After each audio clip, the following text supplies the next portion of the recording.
Okay, so I'm coming out of the Messianic Judaism movement, and I have a few things to say about that. And firstly, I want to say I love everybody. I don't mean to offend. I used to legislate this, and I just now have to speak up.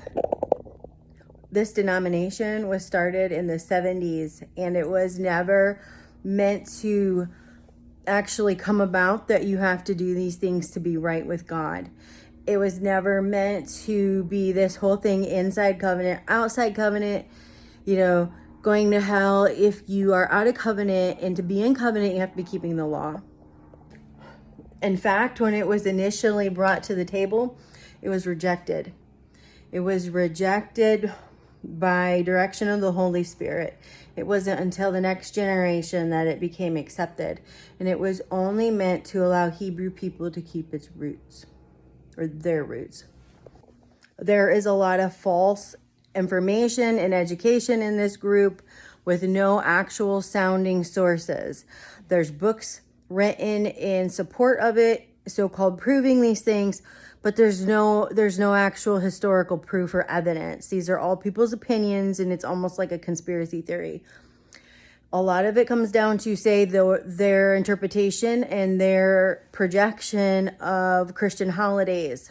Now, there's a lot about Easter. The Catholic Church did change it. But it seems that nobody knows about Orthodox. Nobody knows the original reason why, why Christians weren't celebrating Passover when it was originally made illegal for them.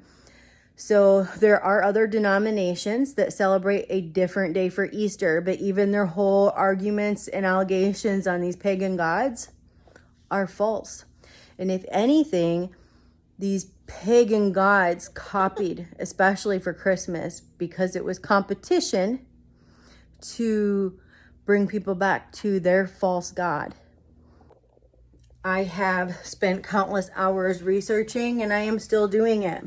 But currently, as it stands, the Lord said that he put a stumbling block in Israel, and Jesus is that stumbling block, and the law of Christ and the law of faith.